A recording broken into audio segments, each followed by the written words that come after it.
హైదరాబాద్ బెంగళూరులో ఈడీ సోదాలు నిర్వహిస్తోంది. కోట్ల రూపాయల డ్రగ్స్ అమ్మకం కేసులో ఈ తనిఖీలు సాగుతున్నాయి. హైదరాబాద్లో 7 చోట్ల, బెంగళూరులో 2 చోట్ల దాడులు సాగుతున్నాయి.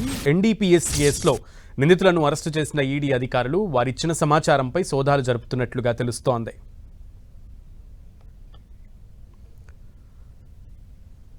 ఎన్డీపీఎస్ కేసులో ఈడీ అధికారుల దాడులు కొనసాగుతున్నాయి. హైదరాబాద్ బెంగళూరులో ఈడీ సోదాలు నిర్వహిస్తోంది. కోట్ల రూపాయల డ్రగ్స్ అమ్మకం కేసులో ఈ తనిఖీలు కొనసాగుతున్నట్లుగా తెలుస్తోంది. హైదరాబాద్లో 7 చోట్ల, బెంగళూరులో 2 చోట్ల దాడులు సాగుతున్నాయి. ఎన్డీపీఎస్ కేసులో నిందితులను అరెస్టు చేసిన ఈడీ అధికారులు వారిచ్చిన సమాచారం మేరకే ఈ సోదాలు జరుపుతున్నట్లుగా తెలుస్తోంది. పూర్తి సమాచారం మా ప్రతినిధి కిరణ్ అందిస్తారు. కిరణ్, ప్రస్తుతానికైతే గడిచిన కొద్దిసేపటి నుంచి కూడా ఇటు అధికారుల ఈడీ అధికారుల సోదాలు కొనసాగుతున్నాయి.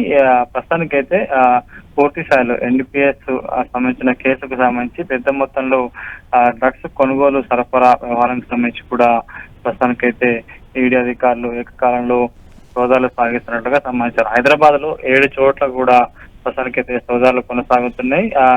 బెంగళూరులో మరొక 2-3 చోట్ల సోదాలు సాగుతున్నాయి. కాబట్టి ప్రస్తుతానికి ఈడీ అధికారుల సోదాలకు సంబంధించి కూడా ఇంకా కొంత సమాచారం రావుతుంది.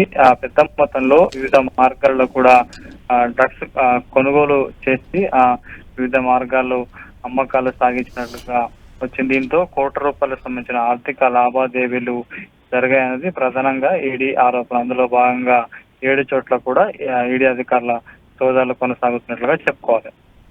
ఓకే కిరణ్.